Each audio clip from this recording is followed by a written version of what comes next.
Solenoid के बारे में मैंने आपको बताया था कि जो करंट कैरिंग सोलेनॉइड होता है, दो तरीके का सोलेनॉइड हो गया, एक तो हो गया नॉर्मल सोलेनॉइड और एक हो गया करंट कैरिंग सोलेनॉइड जिसमें कि करंट ट्रेवल कर रहा है। अब जब भी कोई सोलेनॉइड में करंट ट्रेवल करता है ना, तो वो एक मैग्नेट की तरह बिहेव करता है। ये हमने कल डिस्कशन करा था। एक साइड बन जाती है नॉर्थ और एक साइड बन जाती है साउथ पोल, ठीक है। और जब दो पोल क्रिएट हो गए या जनरेट हो गए तो इसका मतलब it is behaving like a bar magnet. अब यहाँ पर एक बात और है जो समझने वाली है, वो ये है कि क्या साधारण सोलेनॉइड भी मैग्नेट की तरह बिहेव करता है? नहीं, ये भी हमने कल डिस्कस करा था। अब हम बात करते हैं टोरॉइड की। ना टोरॉइड क्या होता है? टोरॉइड को ना सिंपल सरल भाषा में बोल सकते हो सर्कुलर सोलेनॉइड। सर्कुलर सोलेनॉइड क्या है कि एक अगर आपने सोलेनॉइड लिया और उसको इस तरीके से रोल कर दिया, ये देखिए, ये देखिए, इस तरीके से आपने ना रोल कर दिया। नॉर्मल सोलेनॉइड लिया या स्प्रिंग लिया, उसको आपने इस तरीके से रोल कर दिया और उसमें अगर करंट फ्लो करा देते हो तो that is known as current carrying toroid. तो टोरॉइड का मतलब सर्कुलर सोलेनॉइड। एक हॉलो, ये ध्यान रखिए, एक हॉलो सोलेनॉइड सर्कुलर की शेप में जब रख दिया जाता है तो दैट बिकम्स अ टोरॉइड। अब टोरॉइड में वही प्रॉपर्टी लागू होती है जो एक सोलेनॉइड में होती है, बस सिर्फ एक डिफरेंस आता है, वो अभी बताऊंगा क्या होता है। देखिए, नॉर्मल सोलेनॉइड ये है, मैंने कल बताया था कि इसके अंदर जो मैग्नेटिक फील्ड होगी वो स्ट्रांग होगी। B should be strong. अंदर का जो इनसाइड जो मैग्नेटिक फील्ड होगी वो स्ट्रांग होगी और बाहर वाली जो होगी वो वीक होगी और साथ में होगी नॉन यूनिफॉर्म। लेकिन अगर आप इनसाइड की बात करते हैं तो पैरेलल लाइन बनेगी, यानी कि स्ट्रांग एंड यूनिफॉर्म। समझ आ गई आपको बात? ये सोलेनॉइड के बारे में डिस्कशन था। अब टोरॉइड में भी यही बात आती है लगभग लगभग। देखिए, टोरॉइड के अंदर अगर आप कोई लाइन ड्रॉ करते हैं, इस तरीके से कोई भी लाइन ड्रॉ करते हैं या कोई भी लूप ड्रॉ करते हैं, तो अंदर जो मैग्नेटिक फील्ड होगी वो तो स्ट्रांग होगी। टेंजेंट फॉर्म में कोई भी लाइन होती है ना, अगर आप मैग्नेटिक फील्ड लाइन भी इसको कंसिडर कर लेते हो या कोई भी एक लूप कंसिडर कर लेते हो, तो इसके अलोंग अगर मैग्नेटिक फील्ड का डायरेक्शन निकालना चाहते हो तो टेंजेंट बना दो। अब ये जो टेंजेंट बना रहे हैं ना हम, ये मैग्नेटिक फील्ड को शो कर रही है। अब ये मैग्नेटिक फील्ड तो स्ट्रांग होगी क्योंकि अंदर है, लेकिन बाहर की बात करेंगे, चाहे इस पॉइंट ए, इसको पॉइंट ए ले लो और इसको पॉइंट बी ले लो। देखिए, ये भी आउटसाइड है, ये भी आउटसाइड है। ये नोट साथ साथ बनाते चलो भाई, तभी काम बनेगा। और अगर नहीं बनाते हो तो कम से कम अंडरस्टैंड कर लो इतने अच्छे तरीके से कि खुद कोई ना कोई क्वेश्चन कर पाओ, या जब अपने आप नोट्स बनाने बैठो तो आपको पता हो ये सारी चीजें। ये पॉइंट भी आउटसाइड कहलाएगा, ये पॉइंट भी आउटसाइड कहलाएगा। ध्यान रखिएगा, इनसाइड वाला रीजन केवल यही होगा, ये वाला रीजन, ये और इसके बीच में, ये देखिए, ये जिसको मैं शेड कर रहा हूं, बस ये रीजन इनसाइड कहलाता है। बाकी ये भी आउटसाइड हो गया, ये भी आउटसाइड हो गया। आउटसाइड की अगर आप बात करते हो तो मैग्नेटिक फील्ड कितनी आ जाएगी? 0। ये ध्यान रखें, ठीक है। आपके जो सीबीएसई का जो सिलेबस है ना, उसमें टोरॉइड और सोलेनॉइड के बारे में लिखा है क्वालिटेटिव डिस्कशन, ठीक है ना। इसका मतलब ये होता है कि थ्योरेटिकली आपको सब चीजों के बारे में पता होना चाहिए, थ्योरेटिकली आप साउंड होने चाहिए इन टॉपिक्स के ऊपर। अब क्या हुआ कि आउटसाइड तो मैग्नेटिक फील्ड हो गई 0। अब अगर हम इनसाइड की बात करेंगे, यहां पर आप देखो, मैग्नेटिक फील्ड स्ट्रांग होगी, नो डाउट स्ट्रांग होगी, बिल्कुल होगी, लेकिन यूनिफॉर्म नहीं होगी। सोलेनॉइड में तो स्ट्रांग भी होता है, यूनिफॉर्म भी होता है, लेकिन टोरॉइड की अगर आप बात करोगे इनसाइड, तो स्ट्रांग तो होगा बट यूनिफॉर्म नहीं होगा, क्योंकि आप देखो डायरेक्शन बार बार बदल रहा है। ये देखिए, A B C D, direction बार बार बदल रहा है। जब डायरेक्शन बार बार बदल रहा है तो इनसाइड की अगर आप बात करेंगे तो magnetic field will be strong but non uniform, ठीक है। फॉर्मूला क्या हो जाएगा? B is equal to mu naught N I, वही फॉर्मूला जो सोलेनॉइड में लगाया था। अब सोलेनॉइड में एक चीज और बताई थी, n का मतलब होता है number of turns per unit length. यहां पर भी वही फॉर्मूला आएगा, number of turns per unit length. n का मतलब है number of turns per unit length.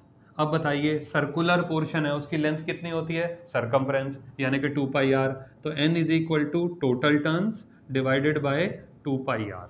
ये स्मॉल n की जगह पे आप लगा सकते हो total turns divided by 2πr। अब r में भी एक पॉइंट आ जाता है कि रेडियस हमने लेना कौन सा है। ये देखिए, एक ये रेडियस है छोटा, और ये रेडियस की अगर आप बात करेंगे तो ये बड़ा रेडियस हो गया। तो क्या करते हैं, एक एवरेज वैल्यू ले लिया जाता है, सेंटर लाइन का जो रेडियस होगा ना, that is equal to R. इसको इस तरीके से मान सकते हैं। तो टोरॉइड और सोलेनॉइड बहुत अच्छे से समझ आ जाना चाहिए, इसमें कोई गलती नहीं रहनी चाहिए, ठीक है ना। अब मैं इसको रब कर रहा हूं और थोड़ा सा हम अब और आगे बढ़ते हैं दूसरे टॉपिक्स के ऊपर। देखिए सोलेनॉइड और टोरॉइड दोनों चीज़ें हो गई। अब यहाँ पर मैं आपको जो एक नया कंसेप्ट बताने वाला हूँ बहुत ज़रूरी है। Two straight conductors carrying some current, दो स्ट्रेट कंडक्टर्स हैं और वो करंट कैरी कर रहे हैं, ये वाला एक केस है। इसको शुरुआत करने से पहले टू कंडक्टर्स, मैं हेडिंग लिख देता हूं कैरिंग करंट। अब कंडक्टर्स कैसे रखे हैं, पैरेलल रखे हुए हैं, ठीक है, एक के साथ एक पैरेलल रखा हुआ है। करंट की डायरेक्शन सेम भी हो सकती है, करंट की डायरेक्शन अपोजिट भी हो सकती है। फर्ज करिए इसमें I1 है और इसमें I2 है, दोनों का करंट सेम डायरेक्शन में है ना, लेकिन अपोजिट भी रख सकते हो। दोनों के बीच में डिस्टेंस कितना ले लिया, A। और इन दोनों के बीच में जो एक फॉर्मूला लगता है वो अभी मैं सारी बातें एक्सप्लेन करूंगा। मैं अभी लिख रहा हूँ mu naught I1 I2 over 2 pi A F over L, इसको भी अभी एक्सप्लेन करूंगा, ठीक है। अब जरा गौर से सुनिएगा। इसको आगे बढ़ाने से पहले एक छोटी सी बात का आपको रिमाइंडर देना है। कोई भी कंडक्टर आप ले लो, कोई भी एक कंडक्टर, इस कंडक्टर की लेंथ मैंने ले ली L और इस कंडक्टर का नाम मैंने रख दिया AB। This is a conductor. एक मेटल का रॉड ले लो, अगर कुछ भी नहीं सोचना चाहते हो तो सिर्फ ले लो मेटल का रॉड या एक वायर ले लो। एक मेटल का रॉड है, उसको ना हमने एक यूनिफॉर्म मैग्नेटिक फील्ड के अंदर रख दिया। This is uniform magnetic field, हमने इसको एक यूनिफॉर्म मैग्नेटिक फील्ड के अंदर रख दिया लेट से, ठीक है। अब यूनिफॉर्म मैग्नेटिक फील्ड, इसके ऊपर कुछ भी फोर्स नहीं लगाने वाली है, कुछ भी फोर्स नहीं लगाने वाली है, ध्यान से सुनना जो मैं कह रहा हूँ। यूनिफॉर्म मैग्नेटिक फील्ड, इसके ऊपर कुछ भी फोर्स नहीं लगाने वाली है, लेकिन अगर इसमें करंट आई आ जाए, अगर इसमें कुछ करंट फ्लो करने लगे आई, तो मैग्नेटिक फील्ड इसके ऊपर ज़रूर फोर्स लगाएगी। तो आपको ये बात क्लियर हुई कि यूनिफॉर्म मैग्नेटिक फील्ड किसी भी कंडक्टर के ऊपर तभी फोर्स लगाती है जब उस कंडक्टर में करंट ट्रेवल करता है। फोर्स का फॉर्मूला क्या हो जाता है, BIL साइन थीटा। अब ये थीटा किसके बीच में एंगल हुआ, लेंथ और मैग्नेटिक फील्ड, क्योंकि मैग्नेटिक फील्ड भी एक वेक्टर है और लेंथ भी एक वेक्टर है, ठीक है, यानी कि डिस्प्लेसमेंट। क्लियर हो गया पॉइंट आपको, करंट के साथ कोई एंगल नहीं बनता है। तो this is the formula for the force applied by uniform magnetic field on a current carrying conductor, ठीक है। यूनिफॉर्म मैग्नेटिक फील्ड में बार बार इसलिए बोलता हूं क्योंकि ना ज्यादातर जो डेरिवेशंस और क्वेश्चन बनते हैं हमारे सिलेबस में वो यूनिफॉर्म फील्ड के साथ होते हैं, लेकिन क्वेश्चन आंसर्स जब भी हम करेंगे, जहां पे भी हम करेंगे, जैसे भी हम करेंगे, उसमें हम आपको मल्टीपल टाइप के क्वेश्चन बताएंगे और प्रीवियस ईयर क्वेश्चन हम जरूर कवर करेंगे उसमें, प्रीवियस ईयर बोर्ड पेपर्स के क्वेश्चन, ठीक है। अब यहाँ पे आप समझ गए कि एक मैग्नेटिक फील्ड किसी भी कंडक्टर पे तभी फोर्स लगाएगी जब उस कंडक्टर के अंदर करंट ट्रेवल करेगा। अब गौर करिएगा जरा, ये कंसेप्ट, ये जो हम अभी टॉपिक के ऊपर बात कर रहे हैं, ये इसी चीज के से रिलेटेड है जो मैंने अभी आपको बताया। कल मैंने आपको बताया था right hand thumb rule. Right hand thumb rule के बारे में मैंने कहा था कि अगर ये अंगूठा हमारा करंट है तो ये जो कर्ल ऑफ द फिंगर्स है ये हो गई मैग्नेटिक फील्ड, और अगर ये करंट है तो ये मैग्नेटिक फील्ड हो गई, ठीक है। अब उसी रूल को हम यहाँ पे यूज करने वाले हैं।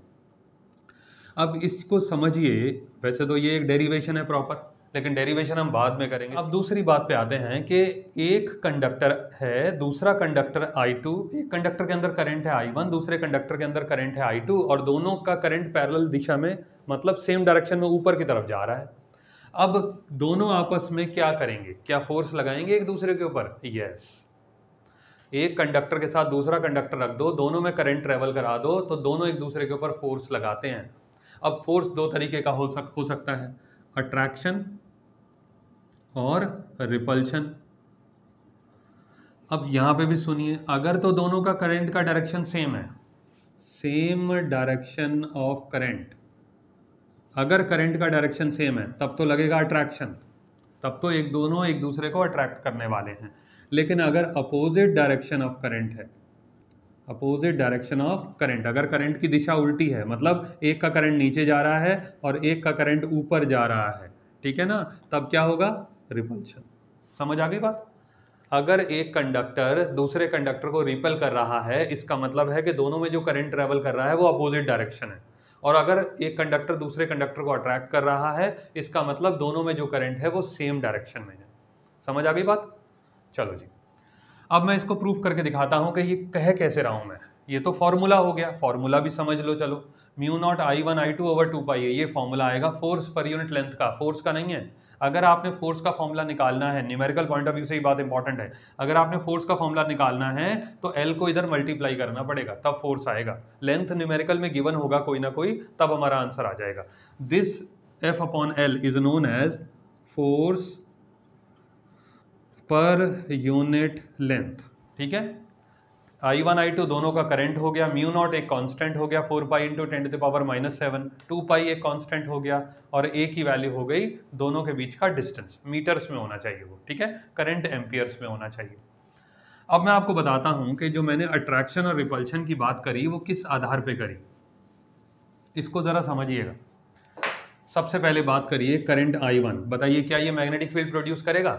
Yes, right hand thumb rule, this conductor this current will produce some magnetic field. अब ये देखिए यहाँ पर मैं क्या कर रहा हूँ, ये देखिए, ये मैंने अंगूठा रखा अपने, ये बहुत ध्यान से समझने वाली बात है। यहाँ पे मैंने अपना अंगूठा रखा और ये देखिए मेरी फिंगर्स कहाँ जा रही है, मेरी फिंगर्स अंदर की तरफ, my fingers are going inwards, तो ये हो गया हमारा inward, this is called B1। B1 का मतलब क्या हुआ? Magnetic field due to I1। Are you getting this point? अगर आपको जो मैं बोलता हूँ साथ साथ लिख नहीं पाते हो ना, तो वीडियो पॉज कर लिया करो, थोड़ा सा पढ़ो, वीडियो पॉज कर लो और नोट डाउन कर लो जो मैं बताता हूँ। जितना बढ़िया नोट्स आपकी खुद की हैंडराइटिंग में बनेगा, कहीं से प्रोवाइड नहीं हो सकता वो। मैं कितना ही बढ़िया नोट्स आपको लिख के दे दूँ, जो आपकी हैंडराइटिंग है वो आपकी ही है, ध्यान रखिए। यहाँ पर मैंने ऐसे करंट थंब रखा अपना करंट की डायरेक्शन में, और ये मेरी फिंगर अंदर को जा रही है, तो मेरी ये जो मैग्नेटिक फील्ड क्रिएट हुई वो हो गई इनवर्ट। अब इधर आ जाओ इस तरफ, यहाँ पर, ये बहुत ध्यान से समझिए।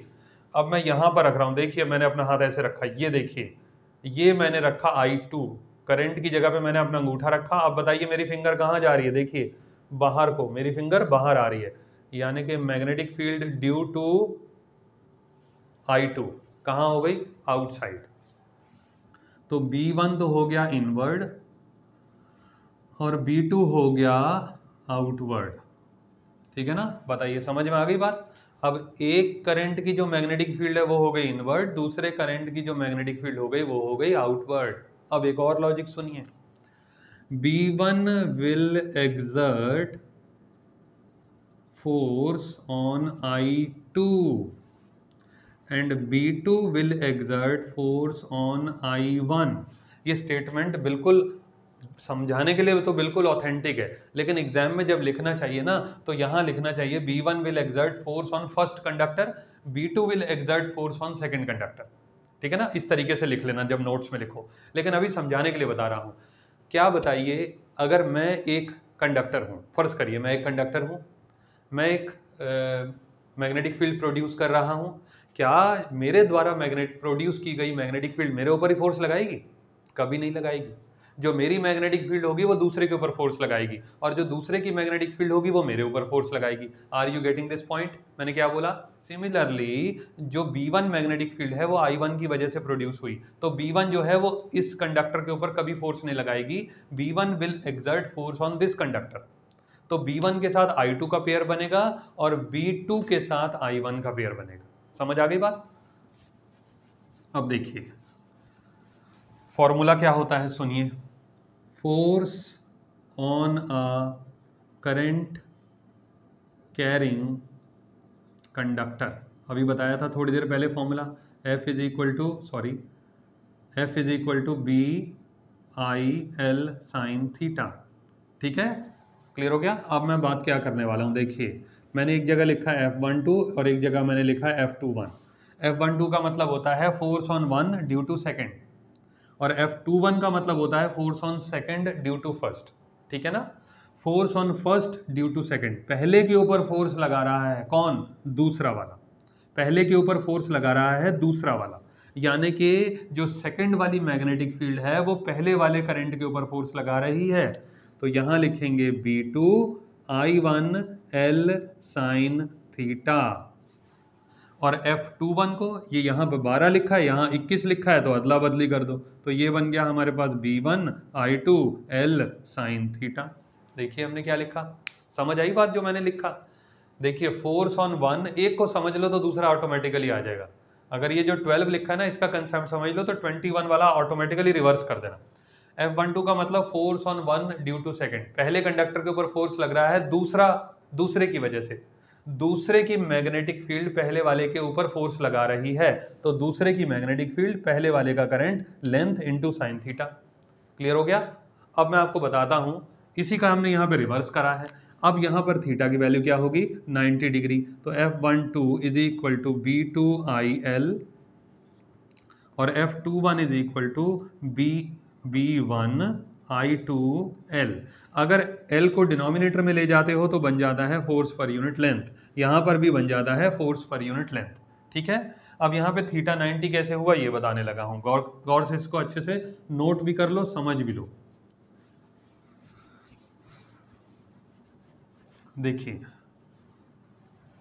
अब यहां पर हम एक बात करने वाले हैं, क्या चीज है, हमने बात करनी थी कि थीटा कहां से आया, 90 कैसे आया थीटा, है ना। अब सुनिए, देखिए ये जो थीटा होता है ये किसके बीच में होता है, बी वेक्टर और एल वेक्टर के बीच में एंगल होता है। अब लेंथ तो हो गई है इस तरीके से, ये देखिए ये हो गई लेंथ, ठीक है ना, ये हो गई हमारी लेंथ, इसको एल ले लेते हैं थोड़ी देर के लिए। अब बताइए मैग्नेटिक फील्ड या तो इनवर्ड है या तो आउटवर्ड है, या तो अंदर जा रहा है या तो बाहर जा रहा है तो ऐसा ही, ये देखिए आपको समझ आ रहा होगा होपफुली। ये देखिए बताइए दोनों के बीच में एंगल कितना है, 90 डिग्री। लेंथ ऐसे जा रहा है, देखिए ये मेरी जो फिंगर है ये लेंथ हो गई, ये जो मार्कर है ये मैग्नेटिक फील्ड हो गया, देखिए इस तरीके से, देखिए ये देखिए ऐसे रखा था ऐसे कर दिया मैंने उसको, 90 डिग्री आ रहा है ना, तो थीटा की वैल्यू 90 पुट कर दो, हो गया हमारे पास। ठीक है, आपको समझ आया मैंने कैसे लिखा, क्या चीज लिखी।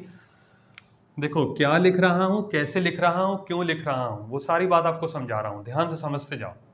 अब हम बात करते हैं कि अट्रैक्शन कैसे हुआ या फिर रिपल्शन कैसे हुआ। यहां पर दोनों का करंट सेम है, सेम डायरेक्शन में है, इसलिए अट्रैक्शन। पहले मैं आपको शो करके दिखाऊंगा कि अट्रैक्शन कैसे हो रहा है। ये देखिए बड़ा अच्छा इलस्ट्रेशन भी दूंगा इसके बाद, मजा आ जाएगा आपको समझ के। ये चीज समझ लो, डायरेक्शन अट्रैक्शन कैसे निकाला, उसके बाद एक इलस्ट्रेशन कराऊंगा। अब यहां पर जरा समझिए, राइट हैंड पाम रूल। अब तीन चीजों की बात आ गई, राइट हैंड थंब रूल का यूज करके तो हमने मैग्नेटिक फील्ड का डायरेक्शन निकाला था, अब मैं यूज करूंगा राइट हैंड पाम रूल। मैंने पिछली क्लासेस में आपको समझाया था। ये क्या होता है, पाम क्या होता है, फोर्स, ये जो ऐसे निकलेगा फोर्स है, ये फिंगर्स क्या हो गई मैग्नेटिक फील्ड, और थंब क्या हो गया करंट। क्लियर है। अब बताइए B2 किसके ऊपर फोर्स लगा रहा है, I1 के ऊपर। B2 कहाँ जा रहा है, देखिए बाहर को आ रहा है, देखिए B2 इज आउटवर्ड, ये देखिए B2 आउटवर्ड है, आपकी तरफ आ रही है मेरी फिंगर्स, ये देखिए। ठीक है, B2 के साथ करंट है I1, देखो करंट ऊपर जा रहा है, ऊपर। अब बताइए फोर्स कहाँ लगा, देखिए आप ऐसे देखिए, इस तरफ लगा, ये है हमारा B2, ये है हमारा I1 और ये हो गया हमारा F12।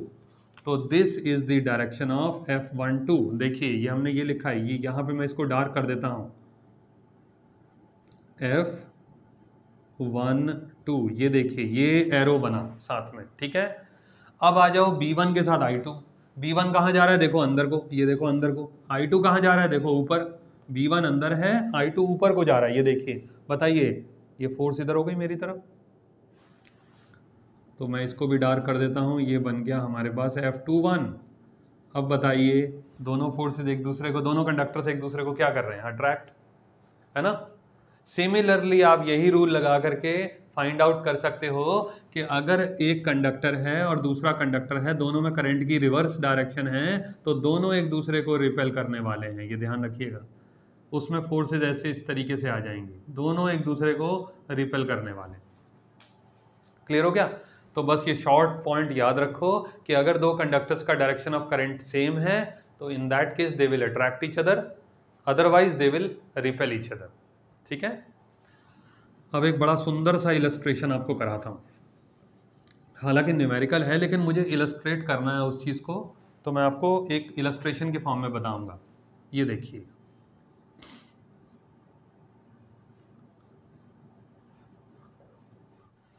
अब इलस्ट्रेशन क्या है, देखिए एक करंट है यहाँ पर I1, वो इस तरीके से जा रहा है। दूसरा करंट है, ये देखिए इस तरीके से I2 ऐसे जा रहा है, ये लूप में। ये देखो हो गया ये लूप। क्लियर हो गया? पॉइंट समझ में आ रहा है? अब क्वेश्चन कहता है कि ये जो लूप है ये लेफ्ट साइड जाएगा, ये राइट साइड जाएगा, या ये स्टिल रहेगा, नो इफेक्ट। ठीक है ना? ये इलस्ट्रेशन है, इसमें आप ये समझेंगे कि ये एक कंडक्टर है जिसमें करंट ट्रेवल कर रहा है I1, उसके बगल में एक लूप रखा हुआ है, उसमें करंट ट्रेवल कर रहा है I2, एंटी क्लॉकवाइज डायरेक्शन है। ठीक है? अब क्या ये लूप लेफ्ट साइड मूव करेगा, क्या ये लूप राइट साइड मूव करेगा, या ये लूप इसी तरह अपनी जगह पे ऐसे ही टिका रहेगा? क्या होगा? ये ऑप्शनल क्वेश्चन भी बनता है, कंसेप्चुअल क्वेश्चन भी बनता है, शॉर्ट आंसर क्वेश्चन भी बनता है, और न्यूमेरिकल भी बनता है। अब देखिए क्या होगा। यहां पर मैं आपको एक बात बताना चाहता हूं, इसकी नेमिंग करते हैं ABCD। ये जो AB ब्रांच है ना, ये वाली AB ब्रांच, इसको कट कर दो, इग्नोर कर दो, और ये जो CD ब्रांच है इसको भी इग्नोर कर दो। ये दोनों केसेस हमारे इग्नोर हो जाएंगे, ध्यान रखिएगा। एक ये वाली ब्रांच कंसिडर करेंगे जिसमें एंटी पैरेलल हो गया करंट का डायरेक्शन, और एक ये वाली ब्रांच कंसिडर करेंगे जिसमें पैरेलल हो गया। देखिए BC branch is parallel to this conductor.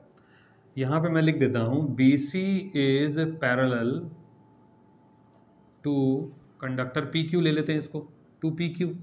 ठीक है ना? BC ब्रांच जो है वो इसके पैरेलल है, तो बताइए कौन सा फोर्स होना चाहिए? अट्रैक्शन। BC के साथ ये जो PQ है ये क्या करेगा? अट्रैक्ट करेगा, इसके बीच में हो गया अट्रैक्शन। अब आ जाओ AD के बारे में, या DA कुछ भी लिख लो। यहां पर अगर मैं DA लिखता हूं तो DA is anti parallel to PQ। अब जो DA है वो वाली ब्रांच कंडक्टर के एंटी पैरेलल है, एंटी पैरेलल है तो क्या हो गया? रिपल्शन, रिपल करेगा एक दूसरे को। इन ये जो BC ब्रांच है इसके साथ हो रहा है अट्रैक्शन, और AD ब्रांच के साथ हो रहा है रिपल्शन। लेकिन स्ट्रॉन्ग कौन है बताइए? स्ट्रॉन्ग है AD ब्रांच का रिपल्शन। क्यों स्ट्रॉन्ग है? क्योंकि दोनों के बीच में डिस्टेंस कम है। अगर दो कंडक्टर्स ले लिए मैंने, मान लीजिए ये दो कंडक्टर्स ले लेते हैं, दोनों के बीच में फोर्स कम है, सॉरी डिस्टेंस कम है, तो बताइए फोर्स ज़्यादा लगेगा। और दोनों के बीच में अगर डिस्टेंस ज़्यादा है तो फोर्स की वैल्यू ऑटोमेटिकली कम हो जाएगी। तो जिस कंडक्टर के साथ डिस्टेंस ज़्यादा होगा, ठीक है ना, जिस ब्रांच के साथ डिस्टेंस ज़्यादा होगा उसका फोर्स वीक हो जाएगा, और जिसका डिस्टेंस कम होगा उसका फोर्स स्ट्रांग हो जाएगा। क्लियर हो गया पॉइंट? तो फाइनल आंसर क्या होना चाहिए? रिपल्शन। रिपल्शन का मतलब हो गया this loop will move away, this loop will move right side. Are you getting the point? अब नेट फोर्स अगर हमको निकालना होता फिर हम क्या करते? नेट फोर्स करते repulsive force minus attractive force, क्योंकि रिपल्सिव फोर्स स्ट्रांग है, उसमें से अट्रैक्टिव फोर्स लेस कर दो तो वो आ जाता नेट फोर्स। आई होप आपको ये इलस्ट्रेशन बहुत अच्छे से समझ आ गया होगा। ठीक है, अब हम बात करते हैं torque on a current carrying loop when placed in magnetic field. यहाँ पर भी वैसे तो यूनिफॉर्म मैग्नेटिक फील्ड आता है, लेकिन मैं यूनिफॉर्म भी लिख नहीं रहा हूँ, समझाने के लिए मैंने आपको बता दिया। Torque on a current carrying loop when placed in magnetic field. Uniform magnetic field हर बार वैसे आएगा ही आएगा, क्योंकि सिलेबस में ही ना यूनिफॉर्म के ऊपर ही ज़्यादा जोर दिया जाता है। कुछ प्रीवियस ईयर बोर्ड क्वेश्चंस हैं जिसमें नॉन यूनिफॉर्म का केस भी लेते हैं, वो हम क्वेश्चन आंसर में कवर करेंगे। Torque on a current carrying loop when placed in magnetic field, ये भी प्रॉपर डेरिवेशन है, लेकिन मैं आपको कंसेप्चुअल थ्योरीज की सारी समझा देता हूँ। देखिए यहां पर मैं आपको दो बातें बताना चाहता हूं। ये देखिए, एक ये लूप है, लूप का नाम क्या दे दिया? ABCD। ठीक है, अब ये लूप में ना करंट ट्रेवल कर रहा है I, इस लूप में करंट ट्रेवल कर रहा है I। बहुत अच्छे से इसको समझिएगा। ठीक है, इस तरीके से ये मैग्नेटिक फील्ड है, this is uniform magnetic field, मैंने इसको लिख लिया B। इसका नाम, अब ये B से ना B कंफ्यूज मत हो जाना, चाहो तो इसका नाम PQRS भी रख सकते हो। ठीक है, अब वो कहता है कि ये जब आप एक करंट कैरिंग लूप को मैग्नेटिक फील्ड के अंदर प्लेस करोगे तो मैग्नेटिक फील्ड क्या करेगी? थोड़ी देर पहले हमने बात रखी थी कि जब हम एक कंडक्टर को मैग्नेटिक फील्ड के अंदर रखते हैं तो मैग्नेटिक फील्ड क्या करती है? मैग्नेटिक फील्ड फोर्स लगाती है, लेकिन शर्त यह है कि कंडक्टर के अंदर करंट पास होना चाहिए। इसी तरीके से अगर आपने कोई भी लूप ले लिया और उसको मैग्नेटिक फील्ड के अंदर रख दिया तो मैग्नेटिक फील्ड कुछ भी नहीं करने वाली जब तक उसमें करंट ना हो। ठीक है, तो ये ध्यान रखिएगा, करंट की प्रेजेंस बहुत जरूरी है। अब लूप में अगर करंट पास होगा तो मैग्नेटिक फील्ड फोर्स नहीं लगाएगी, मैग्नेटिक फील्ड लगाएगी टॉर्क, यानी कि ये लूप ऐसे ऐसे घूमेगा, इस तरीके से ये घूमेगा। कंडक्टर होता सिर्फ तो मैग्नेटिक फील्ड फोर्स लगाती, लेकिन ये लूप है, लूप का मतलब क्लोज्ड फिगर, ये लूप है इसलिए मैग्नेटिक फील्ड लगाएगी टॉर्क। ठीक है, क्लियर हो गया, टॉर्क की वजह से ये लूप रोटेट करेगा। अब यहां पर एक छोटा सा रिवर्स कंडीशन लेके चलते हैं। मान लीजिए आपके पास कोई यूनिफॉर्म मैग्नेटिक फील्ड है और उसके अंदर आपने लूप रख दिया और लूप अचानक से ना गोल गोल घूमने लगा, तो आप पहचान लेना कि उस लूप के अंदर करंट है। ठीक है, यही प्रिंसिपल यूज होता है मूविंग कॉइल गैल्वेनोमीटर के ऊपर। दो डिवाइस हमको डिटेल में कवर करने हैं, साइक्लोट्रॉन और मूविंग कॉइल गैल्वेनोमीटर। ठीक है ना, वो आगे की क्लास में हम कवर करेंगे, लेकिन उसका मूविंग कॉइल गैल्वेनोमीटर का प्रिंसिपल यही है जो मैं आपको बता रहा हूँ, बेसिक कंसेप्ट उसका यही है। उसमें बहुत सारी और भी चीज़ें आती हैं, वो डिटेल में आएंगी, लेकिन अभी आप समझो कि अगर कोई लूप को, करंट कैरिंग लूप को हमने मैग्नेटिक फील्ड के अंदर रखा तो magnetic field will apply some torque, this loop will rotate. अब कैसे होता है वो सुनिए। यहां पर मैं आपको सबसे पहले तो उस टॉर्क का फॉर्मूला लिख के दिखाता हूं। टॉर्क का सिंबल क्या होता है, tau. Tau is equal to NIAB sine theta. यहां पर ये फॉर्मूला इस्तेमाल होता है। अब n का मतलब क्या है, नंबर ऑफ टर्न्स। अगर लूप में एक से ज्यादा टर्न्स हैं तो n की वैल्यू वो लगा दो। यहाँ पे नंबर ऑफ टर्न्स डायरेक्ट लगा सकते हो। टोरॉइड में और जो सोलेनॉइड का केस आया था उसमें number of turns per unit length होता था, इसमें ऐसा कुछ नहीं है, इसमें डायरेक्ट टोटल टर्न्स लगा सकते हो। अब यहाँ पर आप देखिए कि नंबर ऑफ टर्न्स हमने आपको बताया कि टोटल टर्न्स अगर 200 दे रखा है तो उसको डायरेक्टली अप्लाई कर सकते हो। आई मीन्स क्या हो गया, करंट। अगर करंट ही नहीं है लूप में तो देखिए आई की वैल्यू 0 हो जाएगी, तो टॉर्क की वैल्यू भी 0 आएगी। वही मैंने शुरुआत में बताया था कि टॉर्क तभी लगेगा जब करंट की वैल्यू होगी, मतलब करंट होना चाहिए लूप के अंदर। ए का मतलब यहाँ पर क्या है, यहाँ पे बच्चे बहुत धोखा खा जाते हैं। देखो वैसे तो यहाँ पर है एरिया ऑफ लूप, वैसे तो ये है एरिया ऑफ लूप, लेकिन जब आप थीटा निकालते हो ना, थीटा कंसिडर करने के दौरान ये बन जाता है एरिया वेक्टर। इसको ध्यान रखना बेटे, न्यूमेरिकल में तो एरिया की जो वैल्यू गिवन हो वो डायरेक्टली प्लेस कर सकते हो, लेकिन जो डायरेक्शन ऑफ फोर्स निकाला जाता है, टॉर्क आएगा कैसे, टॉर्क का जो जनरल फॉर्मूला होता है वो फोर्स इनटू परपेंडिकुलर डिस्टेंस ये होता है। अब टॉर्क निकालने के लिए पहले फोर्स जरूरी है, फोर्स किस तरीके से आता है, एरिया वेक्टर का यूज करके आता है, अभी बताऊंगा इसके बारे में भी। बी क्या हो गया, मैग्नेटिक फील्ड, और ये angle theta, theta is the angle between A and B, ये ध्यान रखिएगा, area vector and magnetic field. Area is a vector quantity because it can be represented by a vector. अब area vector की एक निशानी होती है, एक प्रॉपर्टी होती है, वो भी जरा समझे। एरिया वेक्टर में क्या चीज होती है, इसको थोड़ा ध्यान देना कि आपने कोई भी, मान लीजिए एक, ये देखिए इस तरीके से एक कोई लूप ले लेते हैं। अब ये जो इसका सरफेस है ना, इसका कोई ना कोई एरिया है। अब इस एरिया को अगर मैंने रिप्रेजेंट करना है किसी वेक्टर से तो मैं उसको बोलूंगा एरिया वेक्टर। ठीक है, area vector is always perpendicular to the surface, कोई भी सरफेस हो। आपको एक एग्जांपल लेता हूं मैं, ये देखिए ये डस्टर है, मान लीजिए ये सरफेस है ये वाला, इसका एरिया वेक्टर ऐसे होगा, ये देखिए ये इसका एरिया वेक्टर है। इस वाले सरफेस का एरिया वेक्टर इस तरीके से होगा, इसका ये वाला जो सरफेस है इसका एरिया वेक्टर ऐसे होगा, आउटवर्ड होना चाहिए, अवे। ठीक है ना, it should be perpendicular and it should be outward. Clear हो गया, ये एरिया वेक्टर की प्रॉपर्टी होती है। अब आप देखो यहाँ पर क्या होगा, ये पूरा कोई लूप है, इस तरीके से ये रखा हुआ है, इसका एरिया वेक्टर भी होगा, जाहिर है भाई एरिया वेक्टर होगा। अब इसका एरिया वेक्टर इस तरीके से, ये देखिए this is the area vector. ठीक है, ये इसके परपेंडिकुलर है, आउटवर्ड है और परपेंडिकुलर है। ये मैग्नेटिक फील्ड है, तो ये देखिए थीटा बन रहा है, दोनों के बीच में एंगल बन रहा है ना थीटा। मैग्नेटिक फील्ड की दिशा तो एक ही रहेगी। अब क्या होता है, ये यहाँ पे समझना चाहिए सभी को कि जैसे ही ये लूप के अंदर करंट हम ट्रेवल कराते हैं, अब लूप की जो चारों साइड है वो अपना अपना फोर्स एक्सपीरियंस करने लगती हैं। क्योंकि अगर आप लूप को 4 साइड्स में डिवाइड कर देते हो, AD देखिए नंबर 1 हो गया AD, दूसरी क्या हो गई, दूसरी हो गई यहाँ पे मैं लिख देता हूँ, बल्कि एक काम करते हैं इसको थोड़ा सिंप्लीफाई करते हैं, पहली ब्रांच ले लेते हैं AB, फिर दूसरी ब्रांच ले लेते हैं BC, फिर तीसरी ब्रांच हो गई CD और चौथी ब्रांच हो गई DA। अब ये चारों ब्रांचेस अपने आप में क्या हैं, कंडक्टर। भाई सिंगल सिंगल अगर कंसिडर करोगे तो कंडक्टर होंगी ना ये। अब कंडक्टर के अंदर जब करंट ट्रेवल करता है तो कंडक्टर क्या चीज एक्सपीरियंस करता है, फोर्स। तो all these 4 branches will experience some force, all the individual branches, 4 branches will experience some kind of force. अब सुनिए जरा, जो ये सी डी ब्रांच होगी और ये जो बी ए ब्रांच है, ए बी जिसको बोल रहे हैं, ए बी और सी डी ब्रांच होगी, इन दोनों का जो फोर्स होगा, अगर एक का फोर्स ऊपर है, यानी मान लीजिए एफ सी डी अगर ऊपर है, तो एफ ए बी नीचे होना चाहिए। दोनों के फोर्सेस अपोजिट डायरेक्शन में होंगे, गौर से सुनना ये बात को, दोनों के फोर्सेस अपोजिट डायरेक्शन में होंगे और along the same line of action होंगे। सेम लाइन ऑफ एक्शन का मतलब दोनों का आप ज्वाइन कर सकते हो इस तरीके से, एक फोर्स ऊपर को तो दूसरा फोर्स नीचे। अगर ये वाला फोर्स नीचे की तरफ होता है तो ये वाला फोर्स ऑटोमेटिकली ऊपर की तरफ हो जाता, ठीक है ना, अगर ऐसा होता तो। ये मैं आपको एक इलस्ट्रेशन दे रहा हूं, लेकिन बारीकी सारी समझा रहा हूं। सी डी ब्रांच और ए बी ब्रांच का जो फोर्स होगा, नेट फोर्स होगा, वो कैंसल आउट हो जाएगा, बिकॉज दोनों forces same line of action के अलोंग लग रहे हैं।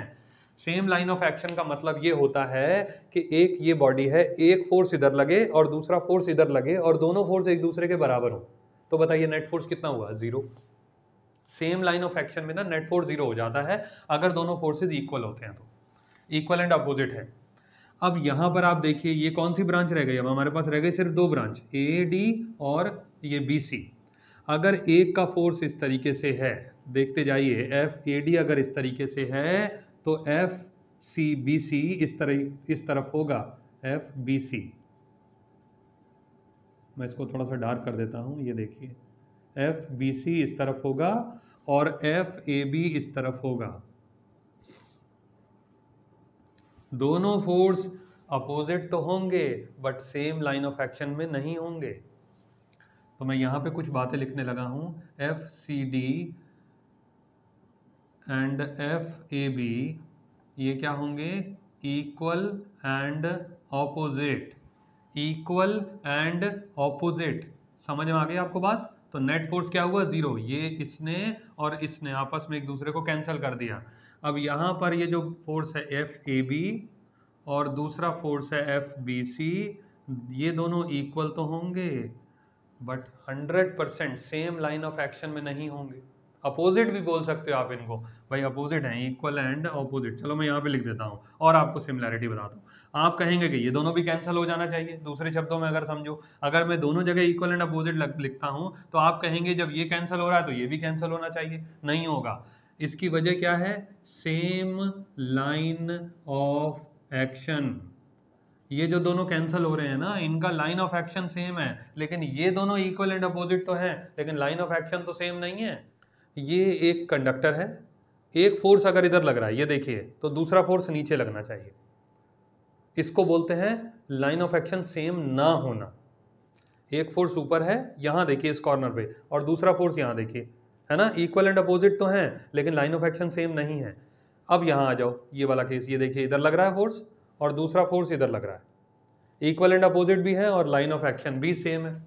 आपको समझ आ गई बात? तो लाइन ऑफ एक्शन जब सेम होगा तब तो नेट कैंसिल हो जाएगा, लेकिन यहां पर लाइन ऑफ एक्शन सेम नहीं होगा, और जब सेम नहीं होगा तो यही फोर्सेस रिस्पॉन्सिबल होंगी टॉर्क के लिए, जिसका फॉर्मूला NIAB sin थीटा होता है। क्लियर हो गया पॉइंट आपको? मल्टीपल चॉइस क्वेश्चंस बोल दो, फिल इन द ब्लैंक्स बोल दो, या फिलअप्स बोल दो, या शॉर्ट आंसर क्वेश्चन बोल दो, या कंसेप्चुअल क्वेश्चन बोल दो, इन सब में डेरिवेशन नहीं आता है, इन सब में होता है थ्योरेटिकल कंसेप्ट, डिटेल्ड एनालिसिस आपको सारी होनी चाहिए। चलो जी, अब हम और आगे बढ़ते हैं। अब हमने आपको ये समझा दिया कि इस तरीके से होगा। और दूसरी एक चीज़ और सुन लो, यहाँ पर भी एक चीज़ और सुन लो, फोर्स की डायरेक्शन आती कैसे है? बताइए, फोर्स की डायरेक्शन आती कैसे है? फोर्स का फॉर्मूला BIL sin थीटा ये होता है जनरली, है ना। अब यहाँ पर भी एक चीज़ और क्लियर कर देता हूँ, चलो। अब थीटा किसके बीच में एंगल है? B और L के बीच में। ये देखिए, ये L तो ऐसे हो गया, समझ जाएंगे आप लोग, इधर देखिए ये हो गया L, ठीक है ना, और मैग्नेटिक फील्ड ऐसे हो गई। बताइए दोनों के बीच में एंगल कितना हुआ?